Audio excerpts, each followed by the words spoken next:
3 rounds down in the Enzed World Series Tour, and the pressure is starting to mount. And pressure leads to mistakes. Contact between lines and METHANOL. He gets collected by Mad Eagle. Slide job from Dylan and he's in the wall. Lines hits him and McFadden's out too. Mount Gambier race saw the top 4 in the championship all crash out. And in the end, Brad Sweet became the 20th different American to win a World Series feature race. Brad Sweet wins his first race in Australia. Now it's Melbourne's turn to witness the best in Speedway. It's a venue where last year we saw a controversial win for the Americans. He was using more of the infield than the graders do. It was a bit of a joke. That's not how we race. Tempers have been reaching boiling point all through Speed Week. There have been square-ups, there have been arguments, and it could all be about to boil over here at Avalon.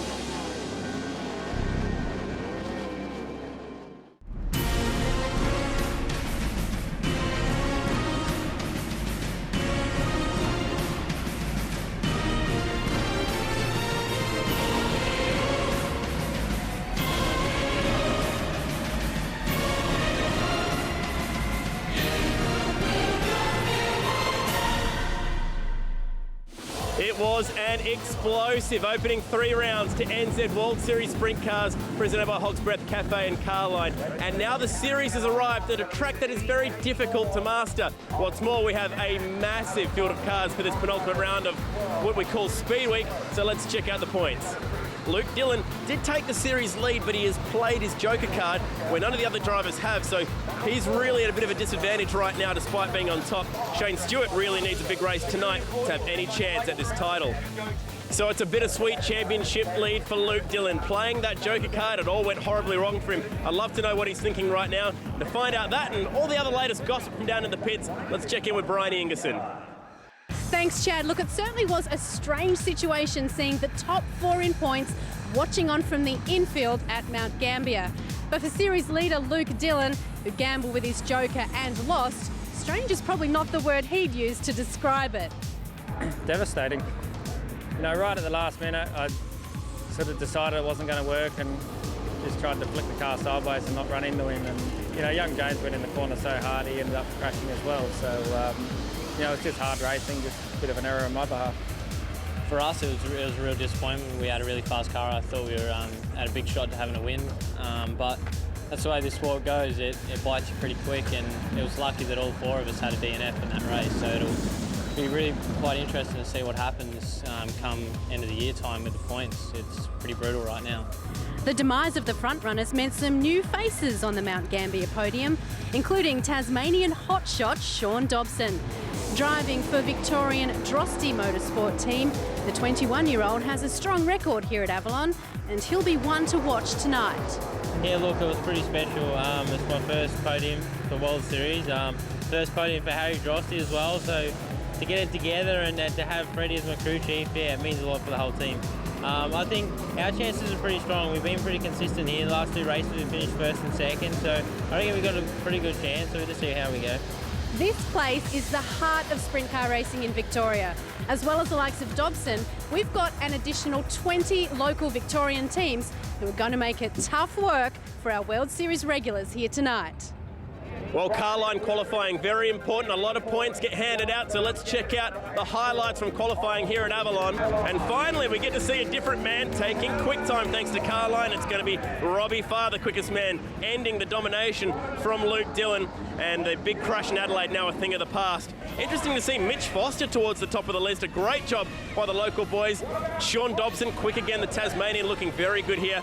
And the big news, Shane Stewart, we said he needed a big night. He's all the way down in 24th, getting no drive, he says, out of these corners around here at Avalon. It's going to be a big night here in Melbourne. Cannot wait for these heats. Who's going to be making tonight's NZA main? Round 4 of the championship, set to go.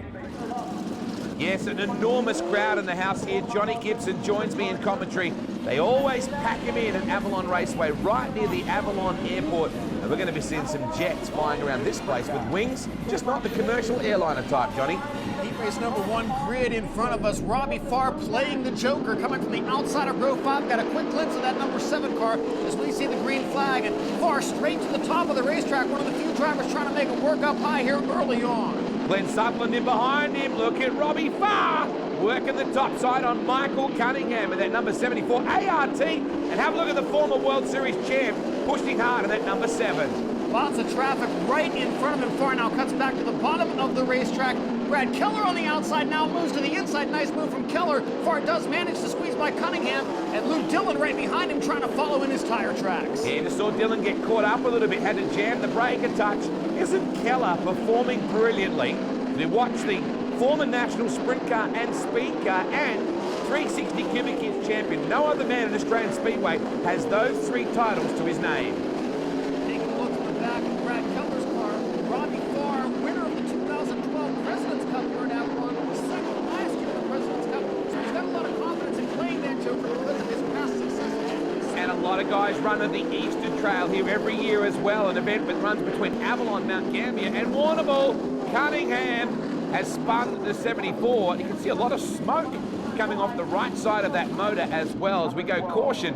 And how about this? It's Daniel Pesca in that second spot, but Luke Nash, the man who provided a car for Danny Smith to drive at this round last year, as Cunningham pushes away from Kyneton in Victoria. A noted pilot as well as sprint car driver and the man who imports ART chassis into Australia. Set for the restart, Daniel Pesca from the outside of row 2 at the start, up in the second position, going to try to take a peek to the inside, but nothing doing down there. The track is really wide, the cushion is up near the wall, but there's not much on the bottom to try to grab a hold of. Look at this, off the back of Luke Dillon's car, you can see Nick Lacey in the Karcher, number 26, and Glenn Sutherland. We're into the final lap. Luke Nash through the middle and still getting a bit of drive there. Nice job for the number 84 car, a rookie. And that's an excellent job in front of his hometown crowd. Pesca all over him. He can't stop Luke Nash. Luke Nash will take victory in heat race number 1. Daniel Pesca strong second, and Gary Brazier finally a decent result for Braz in a heat race, comes home third. Brad Keller in 4th, and Robbie Farr moves up 2 spots, make that 4 spots from his original starting position with those joker points in play. Stick around, folks. Coming up, there's plenty more hectic heat race action. And the Hog's Breath Tech Grill.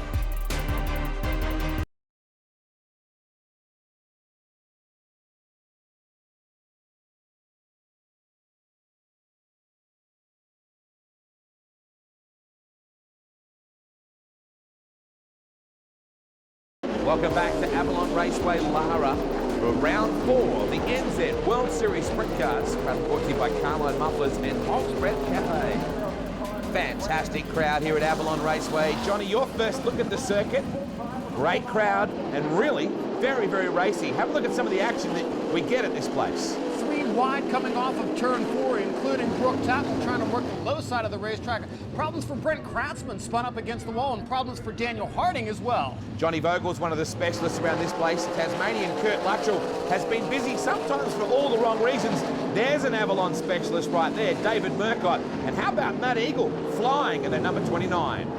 Big slide job there, and man who struggled during the opening 3 rounds, Shane Stewart in the Monty Motorsports, number 7. Starting to get his mojo back, and unfortunately Chris Lacey had an effort in the 16 car that wasn't quite the result he was looking for. Let's take a look at your grid right now. Jordan Brazier starts out in front of this one. A couple of big names toward the back, Stephen Lyons and James McFadden. And how about the qualifying effort for Mitch Foster, 4th fastest out of 52 cars nominated this evening. Victorian youngster and that John Duff & Co entry. Here we go. Green flag is out, and Molyneux very quickly to the outside group. They'll do well to run him down. 3 and 4 wide. Hannigan as well, very busy, about a third of the way through that pack. Molyneux coming off of his best career effort with World Series Sprint Cars last night at Mount Gambier. Watching Stephen Lyons try to make progress from the rear of the field, moving in on Trevor Green. Takes a peek to the outside, now to the inside, and back to the outside again. Several South Aussies right in the mix here. Oh, Lyons, superb drive around Green just then. Jordan Brazier went on board the Capella Marekas car as Lyons throws a speculator at the 17-year-old. Lyons gaining ground quickly, goes back to the cushion on of turn 4, now peels it to the inside. Textbook move by Stephen Lyons. Very aggressive and a lot of experience around this racetrack. Green using the low side, and now here comes Jamie Veal as well. You can really see the guys that have the experience around this racetrack. This is a driver's track. There's a fast cushion up against the wall. If you try a slide job, you've got to be very committed because there's not much to grab a hold of down low if the slide job's not going to work. Jamie Veal on board right now, the SWI Engineering onboard shot for Jamie looks very cool. Over the right front tyre, here comes McFadden. J-Mac around the top side of the cool. That's a cool move. McFadden, two-time defending World Series champion, making it work up top. Veal's not going to give up on the bottom. 3 wide out of turn 2. Jordan Brazier makes the high side work to hold off McFadden and Veal. Great shot, isn't it? Over the left rear tyre of Jordan Brazier. And Avalon Raceway is a bittersweet circuit in terms of World Series for James McFadden. It was here last year that Jason Johnson won this race. Much to James's chagrin, he used a lot of the infield to get the job done. Whoa! Brazier and McFadden get together. Oh, Brazier into the wall. Heavy contact with the front end of that car. You can see a lot of damage at the front of that machine. It's a critical direction that he struck the wall here as well. Oh, just nothing in that. But the way that Brazier plowed into that wall, they may have done some damage to the chassis. That is a critical point of contact on that corner. So Jordan Brazier out of this one. We get set to go back to green, watching Stephen Lyons charge from the rear of the field. Nice move to the inside of Bono to grab the second spot. Great job, Jake Smith in that very, very newcomer team, doing a pretty solid job. Molyneux, your leader, from Lyons in second. Oh, Smith got the wall. Jake, that would have got his attention and cost him some ground and a position as Trevor Green got in. Final lap, Stephen Lyons trying to make it a heat race win from row number 5. He'll settle for second behind Darren Molyneux. Trevor Green crosses the stripe third, but a nice run by Stephen Lyons to charge up to second. Par Motorsports GF1 of Darren Molyneux gets the win. Sun is really starting to play a factor in this one too. So Molly gets the win from Lyons, Green, Smith, and a good job from James McFadden. Points for tonight after round 1 of heat race action. Robbie Farr making the most of that joker with the point lead. Well, plenty of the front runners trying to get some ground in that first set of heats. Some notable mentions: American Brad Sweet, the race winner at Mount Gambier, driving from 6th to 3rd, and Stephen Lyons storming from 7th to 2nd in his heat. But the bad luck story of the night, Jordan Brazier, your first time here at Avalon Raceway, and it looks like you're not going to take any further part. What happened? I just went to the bottom of that corner, and James got a run on me. Went drive around the outside, and my car drove up track and it ran over my front end, and I went in the wall. To be honest, it didn't look that bad, but obviously there's enough damage here that you can't continue. Yeah, it didn't look that bad. I felt bad and hit the wall pretty hard, but yeah, I'm not going to race tonight. We'll bring the spare car out for Warrnambool, and away we go again. Today on the Tech Grill, we're going to look at one of the most vital components in making power. A series of parts that take on an incredible workload, but also require fine tuning. Talking about the fuel system. These pumps, lines, and nozzles circulate methanol at an incredible rate. All up, it pushes the fuel around at a whopping 500 litres per minute. That's 250 times more than your everyday road car. The engine doesn't actually burn all that fuel, only about a third of it. The other 2/3 get sent back to the fuel tank via what's known as a high-speed bypass. This means you have the fuel on tap when you need it. It's mechanical fuel injection at its finest, and when I say injection, I mean injection. Check out the way the fuel actually squirts into the cylinder. But it's not all about pumping in as much fuel as possible. You need to tune it to the conditions on the night. The cool thing about a fuel system on a sprint car motor is that it is still tuned by hand. Instead of a computer making the decision as to how rich or lean the motor runs, teams make that call and then actually physically change those parts that make up the fuel system. The amount of fuel needed directly relates to how much oxygen is in the air. If there's more oxygen, you need more fuel to burn it. The amount of oxygen in the air is different at every track on every night. For example, a track close to the ocean like Warrnambool will have more than a track in a humid location like Brisbane. Teams assess the air conditions on the night and then make the changes they need before they actually race. One thing they might change, depending on the conditions, is what's known as a pill. The pill sits inside the fuel line and filters the methanol that goes back to the tank. A smaller pill size means more fuel is being kept in the motor. Getting the fuel to air mixture right in a sprint car motor is of vital importance. Too much fuel will see the engine stutter and stumble. Not enough fuel and the engine will run hot, potentially even blow up.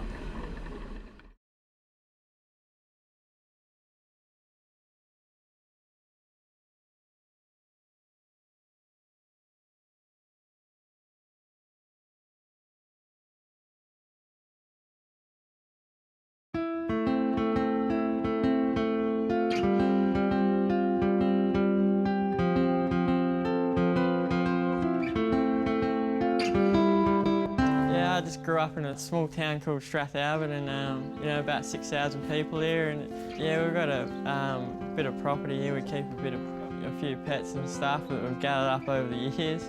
We've got a pig, and you know, everyone knows about the kangaroo. We've got some sheep and a couple of emus and an alpaca and turtles and birds and all that sort of stuff hanging around here. My day job is I work in my parents' bakery 5 days a week, and I just help sort of assistant baker there. And you know, I've got it pretty easy. They start at 2 in the morning and finish about 10, and you know, I got the rest of the day to sort of do what I want. And I do most of my thinking about the racing at the shop when I'm at work, and it's just, yeah, when you've got the clearest mind, then you spend, you know, 8 hours down there, so you get plenty of time to think. And this is probably my last learning year, you'd say, and then I should be, you know, I should have learnt what I needed to learn. If not, I probably never will. So hopefully this year I can just step up that little bit more and just get the car a bit nicer and get a few good results and just show everyone that I can do it. Dad was always into it growing up, and you know, it was just a massive dream, you know, and there seems like there's nothing else in the world that I'd ever want to drive, sort of thing. I reckon the best motorsport in the world for sure. Welcome back to some heat race action. Great perspective on Daniel Pesca. Unfortunately for Daniel, things were looking good until this incident right here, where he got tangled up as a result of the incident with Christy Ellis, and that cut down the left rear on the number 27. Even more of a shame considering he just passed that man on screen. Brad Sweet, last night's winner at Mount Gambier in his season debut with World Series Sprint Cars. Drama there for the 2 PRP cars, and also Luke Dillon getting in some trouble a little bit further on down the racetrack. David Murcott solid, as he always is around this place. Unfortunately, Victorian youngster Jake Smith turned the 72 Mapunga Cranes car over. Stephen Lyons, as always, lethal around this place. Take a look at the grid for our next heat race. We'll find Jeremy Cross and Jordan Brazier scheduled for the front row. James McFadden coming out of position 10 will be fun to watch. Jamie Veal just in front of him in P8. On screen in that number 37, the blue and yellow Fuchs car is one to watch too. Grant Anderson.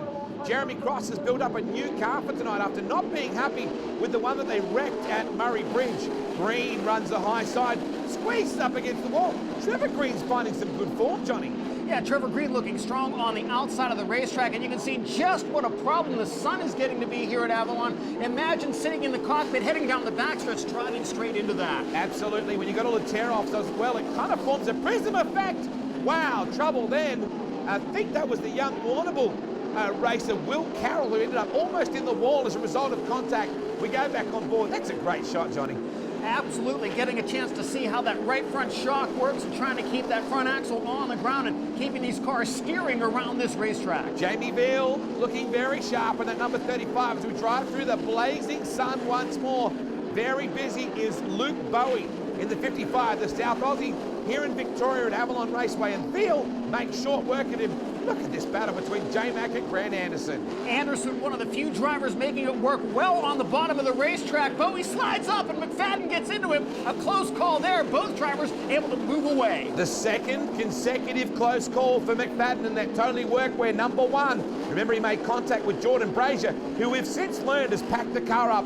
They're going to head to Warrnambool, try and repair that car, or maybe build a new one for the next round at Warrnambool. Luke Bowie working in the middle of the speedway. There's not much traction there. It's either on the top or on the bottom. Meanwhile, Sean Dobson making the thin cushion work up high in 3 and 4. The Harry Drosky owned number 36 cool. Wasn't he sensational last night at Mount Gambier? That big restart for him ended up with a career best 2nd place. Again, that cushion is right up against the wall, and Trevor Green has the right rear nearly on the wall as he tries to track down leader Jeremy Cross. Sun is absolutely brutal here at Avalon as Will Carroll puts a slider on Bowie. We're watching too that number 60 car driven by last year was Caleb Griffiths. We now see the 4 of Green sweeping his way through. Trevor's in some good touch. Trevor Green takes the checkered flag. He'll get the heat race victory. Jeremy Cross in 2nd, and Shane Stewart another strong run in heat race action with a 3rd place finish. Wow, some guys taking some big chances just to get their cars across the line. Trevor Green, solid. The Natrad number 4 in good touch in that Maxim. And Jeff Ensign, the Californian, who's already got a 360 win here in Australia, improves 4 spots from 12th up to 8th. Let's turn our attention to the points right now and have a look at this. Luke Dillon, after last night sitting on pole, is now in the B main. What a difference 24 hours can make.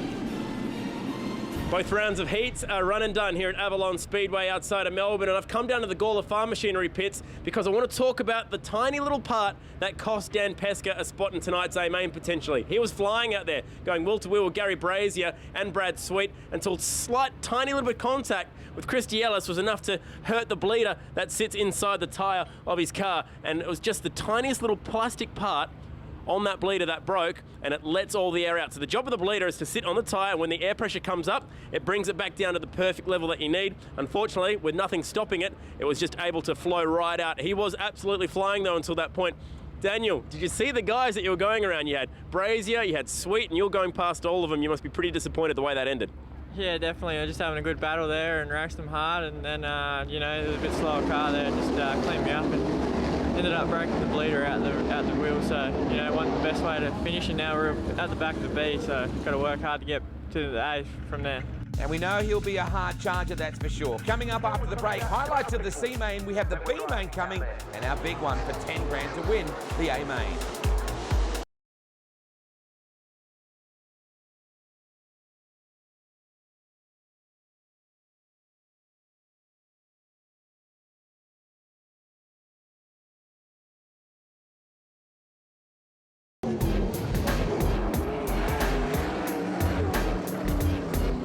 Amadio Wines, the official wine supplier for Enzed World Series Sprint Cars, giving us the chance to get to know these races just a little bit better. It's now time to check out the Amadio Wines Top 8 Shootout. How good is this, seeing Mitch Foster, a local racer on a budget, making the Amadio Wines Top 8. He'll start tonight's A main from 6th position, and Brad Keller, he'll start on the front row alongside Stephen Lyons, and Robbie Farwell, he's trying to make the most of that Joker card. He'll be starting on the 2nd row alongside Brooke Tatnell. It'll be very, very interesting. I wonder how Robbie Farr will go using that Joker card tonight here in Avalon. A few more guys to join in the fun on the back of the A main. That's the B main. It's coming up next. So they're rolling around for the B main right now. This is your last chance qualifying race, but we had an earlier event called the C main. You had to be in the top 2 when the checkers flew to get through. Unfortunately, Jamie Hennessy was not one of those guys. Cut down right rear tire on that one. Watching Nick Lacey in the 26 work his way from deep in the field. More problems for Cunningham in the 74. Yeah, difficult night for him, that's for sure. How about Lacey, though, in that Karcher 26, putting the slider on Brent Kratzman, who's doing a good job, the Queenslander in unfamiliar territory in Victoria. But that is a great drive from Nick Lacey, charging hard to get him through to the back row of a star-studded B main, Johnny. Where only 6 drivers will transfer into the big dance tonight, and some names to watch in this one. Randy Hannigan starting outside the transfer spots, as is Ian Madsen, Matt Eagle, Daniel Pesca deep in the field for this one as we go green. Yeah, Dylan Jenkin with the same fate, unfortunately. World Series contracted racer Dylan Jenkin has plenty of work to do, and so has Shane Stewart, the red number 7, the Milwaukee Maxim, trying to get forward. We lost a bit of ground, almost to Trevor Green. Molyneux, big run on the low side of the 77. Molyneux tries to make the slide job work, can't pull it off. Now Green's going to take a peek to the inside of Stewart and make the pass in turn 2. Close quarters action there. Great shot down low, really shows you the perspective of speed. Madsen now working the low slide. He puts the slider on Molyneux. Molly comes back at him. They are very close down into turn 3. This is for that coveted 6th position to get yourself through. Madsen hit the wall. Ian Madsen taps the wall out of turn 4. Right now it is all about the slide job at Avalon. Thin cushion against the wall, very slick surface up to that cushion. You've got to be committed if you're going to make the move. Molyneux has a lot of experience around this racetrack in that Palm Motorsports GF1. As he comes up to Shane Stewart, most of the guys who are fast are running up against the wall. There is Stewart. Whoa, Molyneux putting the move on him on the inside. Can't do it there. Not enough grip down low, but traffic right in front of him, and that's what Molyneux needed to make the move. Shane Stewart got caught up behind a slower car. Fortunately, though, he didn't give up another position. Now Madsen working the bottom. The American on the ropes here. He's got to fight back to hold this transfer. Ian Madsen and Shane Stewart battling for the final transfer spot. So we take a look at the onboard laps winding down in this B main. Only a couple to go. Taylor milling there in the number 25. Madsen going to put him a lap down as we come down into turn 1 right now. Oh, contact! And milling goes into the wall very hard. Jeremy Cross got a piece of that one as well, but heavy contact there as the battle for the transfer spot took a bad turn there. Madsen put through the middle of the racetrack, makes contact with the left front and sends Taylor into that wall hard. Oh, damage significant to the 25 for Taylor, unfortunately doing his own thing, not realising he was about to become a part of this coppage. Shane Stewart, Milwaukee Power Tools, number 7 in that final transfer spot. 2 to go. Ian Madsen right behind him. In behind Stephen Bell in the Victory Lane race gear, number 88. Bell to the bottom side on Molyneux. Makes the move very nicely. Boys are really carving it up out there. Madsen now takes a peek to the outside, goes back to the cushion. Ian Madsen, Shane Stewart racing for the transfer spot, and they nearly get together out of turn 4. Big slide job by Madsen here. Wow, what a battle here. Oh, contact, and Madsen goes into the wall. Ian Madsen nearly turned the car over. He tries to keep it under power, but he's got a broken front end. He didn't know that. Daniel Pesca with no place to go. Jeez, Pesca's luck goes from bad to worse. He tried to just sneak around the outside. Here's the replay. A lot of slide jobs. It's pretty hectic out there, Johnny. Ian Madsen down low, slides up in front. Shane Stewart turns it back underneath of him. Right rear Shane Stewart clips the left front of Ian Madsen's car. And again, Madsen's so lucky not to turn that car over. And on board with Daniel Pesca, who had no place to go there, as Madsen tried to roll away with that broken front end. You can see the damage on the front of that Watson Transport number 29. Pesca already has the lid off for that number 27. He'll head back to his trailer and they'll need to start work for the next night of competition at Warrnambool. 2 laps to go. Who's going to get that final transfer position? It's the hottest ticket in town right now, Johnny.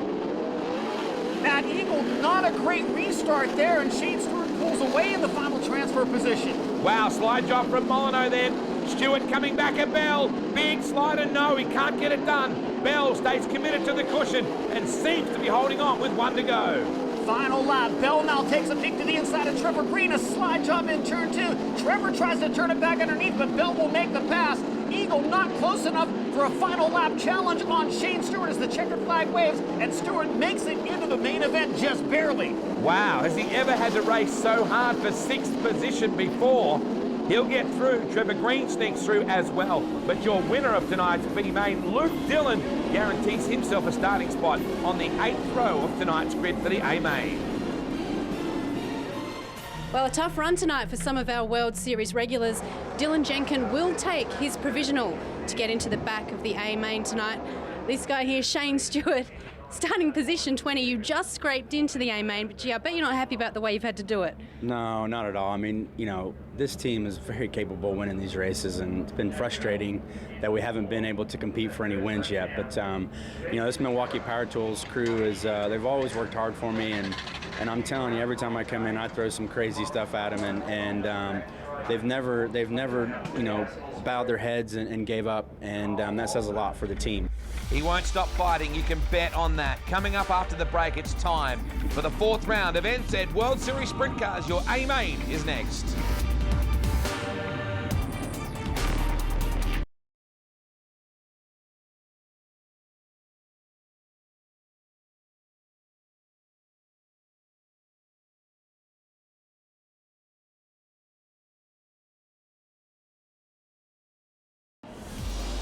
Welcome back to NZ World Series Sprint Cars, presented by Hog's Breath Cafe and Carline Mufflers.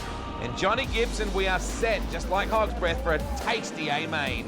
An A-main which will see 21 starters, with Dylan Jenkin using his 1 provisional for the season after running out of fuel in the B-main. Yeah, they just didn't put enough fuel in the car. Unfortunately, the B-main went longer than they thought with caution laps rolling around. Here's your grid, Johnny Gibson. Wow, there's a star-studded lineup right there. Stephen Lyons and Brad Keller from that front row. A couple of drivers trying to charge from the back of the pack, including Trevor Green and Shane Stewart in the final 2 starting spots. This one should be good. Lap traffic will be critical in this. It always is at Avalon Raceway. It's a very busy place. As we look at the Geelong Harley-Davidson, that's a great shot right there. Not very often you see fireworks and a Harley-Davidson on a dirt racetrack. A lot of fireworks to come, I'm sure, in this 35-lap main event. And Mitch Foster will be starting from the 6th position. Great run for him thus far this evening. See if he can capitalize on a great time trial run and a nice run in the Amadio Wines Top 8 shootout as well. Great to see the fans all with their phones up in the air, lighting the place up with white light. What a result for Keller again. He finds himself on the front row. And again, to make the point about how strong South Australian racing is with Lyons and Keller. Then you go back to Tatnall inside that second row. And then alongside him, Robbie Farr playing the Joker card tonight. Riding on board with Stephen Lyons, and again, Brad Keller to his outside would certainly like to move up one spot. This duo was 1 and 2 in our opening round at Speedway City in Adelaide. Your NZ onboard camera giving us a great shot down to the cockpit of the Stephen Lyons car. 35 laps ahead of us, $10,000 to make you grin if you can hold on at the very end of it. Here we go, green at Avalon. Lyons gets the jump. Moves back to the high side of the speedway through 1 and 2. Keller can't do anything down low. 3 wide for a moment. Racing for the 3rd spot out of turn 2. Robbie Farr and Brooke Tatnall in close quarters. Great result for Foster, sitting in the top 6. A career best moment for that young man out of Victoria right now in the ACT number 4. Slide jump attempt by Brooke Tatnall. Close, but not enough to make the pass of Robbie Farr. He'll try it again on the bottom in 3 and 4, but right now the top is just too strong and already a caution on the speedway. To the left of your screen is Darren Molyneux. To the right is Trevor Green in the Natrad 4. Let's have a look back at what caused this. Molly got the 77 around and nose to nose. Unfortunately, there's damage now to the front wing of Trevor Green's Natrad number 4. And we've seen before what a small piece of metal the front wing is, but what a massive difference it can make to the handling of your car, Johnny. Yeah, and I'm wondering if Trevor Green will even stay on the speedway, knowing that the front end is damaged like that and may have trouble trying to get around this place, getting set to go back to green. Lines straight up to the wall. Gee, look at that. Brad Keller coming after him now. Really his confidence buoyed after that great result on the opening night at Speedway City. Bouncing back to a strong top 3 right now. Far to the right of your screen. Look at the battle going on for 4th though. Watching Tatnall with his hands full with James McFadden. Tatnall enters in the middle of the racetrack, drifts high, and Kyle Hurst now trying to get a piece of that action. 3 cars nose to tail down the backstretch. Tatnall straight to the cushion in 3 and 4. It's been a dog day afternoon for the PRP team that could really use a confidence-boosting result here. Back in the field, Veal very sideways with Brett Milburn. It is slippery out there. It definitely is. Shane Stewart nearly got a piece of that as well. Go back to the front, and Stephen Lyons starting to pull away from the rest of the field, but Brooke Tatnall continues to work the high side of the speedway, and McFadden not gaining much ground, but that cushion is dangerously close to the outside retaining wall. And you can't underestimate how much talent and how much intestinal fortitude it takes to go up to the wall and run sometimes inches off it, right on the pedal. Luke Dillon, who's come from the B main, chasing Californian Brad Sweet in the 99. Diamond Bay Motorsport number 26, trying to make up for a difficult run tonight so far.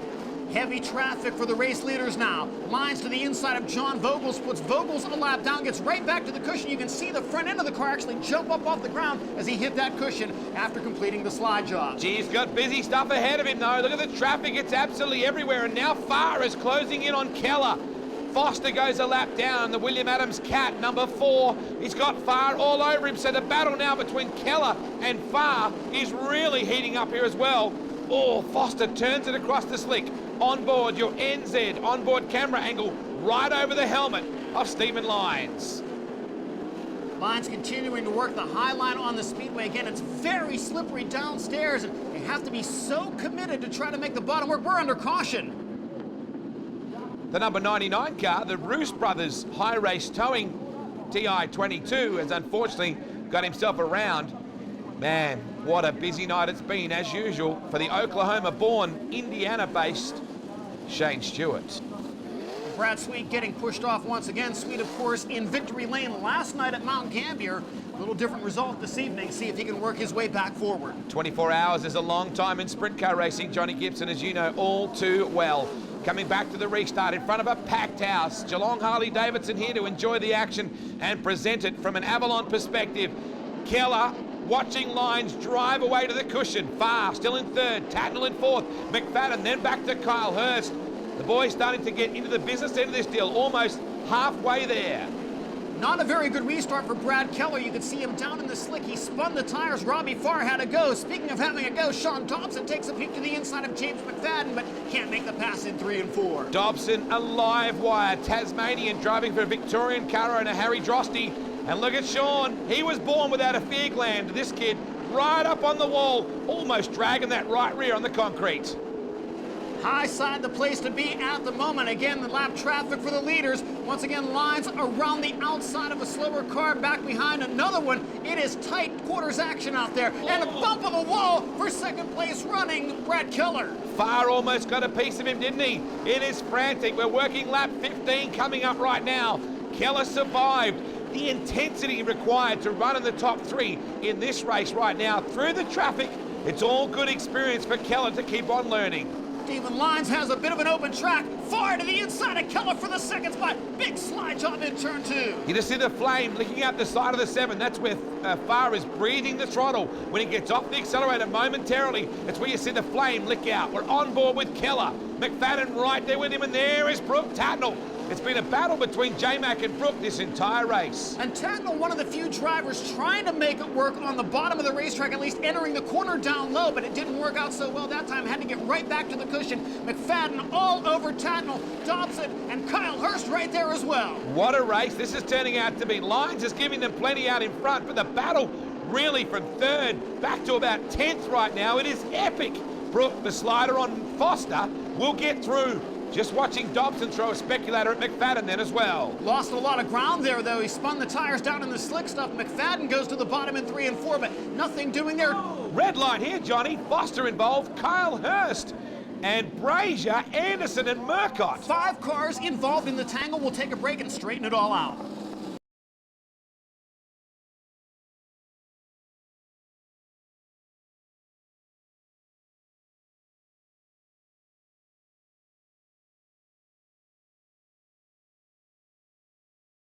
Welcome back to NZ World Series Sprint Cars. Drama on the Speedway here. A number of our big names caught up with this one. Take a look to the right of your screen. That number 4, Mitch Foster, sideways and no place to go for Kyle Hurst, who was 7th at the time. 3 other cars caught up as well, including Gary Brazier, and it's not been a good night for the Brazier family. Let's look at the onboard here right now. He tries to squeeze around it. He gets caught up in the wall. Murcott comes in late, and so too does Grant Anderson. And there is Grant Anderson out of the car, the number 37, innocently involved in all that. We speculate that something was wrong as Brazier climbs out of the car. Something might have been wrong with Mitch Foster's car because it was ill handling for a few laps there, Johnny. Yeah, Foster started 6th and had already dropped back, fallen down a lap early on in this one. So problems from the get-go for the driver of the number 4. We just saw Craig Bennett, the crew chief for Stephen Lyons, talking with his driver under the red as the Anderson team now thrash to try and get that number 37 car back on the Speedway. Brooke Tatnall firing up. Sprint cars do not have a set of keys as such, or just a button you press. They need to be fired up by pushing the car from the rear. Anderson climbing back in as we get back on the racetrack, and Shane Stewart, as always, a busy night with fellow American Brad Sweet to that number 99. Sweet, the 2013 Kings Royal winner, took home a $50,000 top prize. Anderson gets the car repaired. He's back on the racing surface. That's good news. You'll have to go to the rear of the field, though. Anyone that was caught up in that red light stoppage will have to do that. Luke Dillon, always the live wire, has made plenty of progress. He's up into about top 8 right now after coming from position 15. Lyons checks out on the cushion. Tatnall throws the speculator at Keller. Couldn't make the pass work there. We'll have to get back to the high side, gain a little more traction, try to get another run on that number 19. James McFadden strong off the top in turn 4. He'll dive down low in 1 and 2. Battle for the position. Slide job. McFadden pulls it off. Close call. Wow, I thought Brooke might actually get back by him. He saw the slide job coming. He positioned the car to attack back on the low side, but there's not enough bite down low. On board, your Enzed onboard camera for Stephen Lyons, doing an awesome job out in front, coming up on the lap cars yet again. He moves Bogles out of the way. Geez, in good touch lines, isn't he? Stephen Lyons looking oh so strong out in front of the field with just over 10 laps left to go. He's done a lot of laps around this racetrack, Johnny. He started off driving for a guy called Dave Challens in his J&J with the family-based deal. They did a lot of laps around Avalon. He moved, of course, to Monty Motorsport now with Halls Motorsport, and aren't they doing a fantastic job? The number 3 KPC, charging away with this one.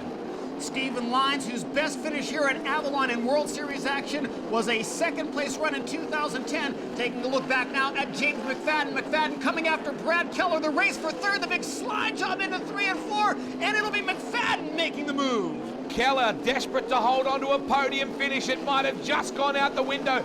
Look how straight McFadden keeps the car. And at the end of the race, Glenn Beaton, the crew chief on that car, generally has it singing a very sweet song.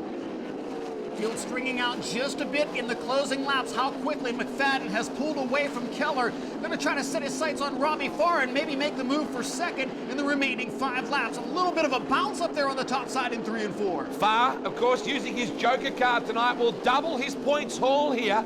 Even though he's not a contracted driver as such. Lyons, he's about a third of a lap in front and powering away in this number 3. 5 to go for Stephen Lyons, looking for his second victory in 4 races with the Enzed World Series Sprint Cars. Ironically, lapping a former winner of World Series at this event, the Avalon Raceway, David Murcott. He's now going to come up on a side-by-side battle involving Jamie Veal and Johnny Vogels. Just a really aggressive driver, but it's measured. A lot of the times it's measured aggression from Lyons as he comes up on Vogels with only 2 laps to go. You see, he follows Vogels to the top in 1 and 2, knew he was too far back to try that big slide job to put Vogels a lap down. Now makes the move into turn 3. Smart driving there. They didn't change a thing on this car on the red light stoppage. They were happy with it right from the get-go. Craig Bennett has done a wonderful job with this car. And look at Lyons, he's driving it to its absolute max.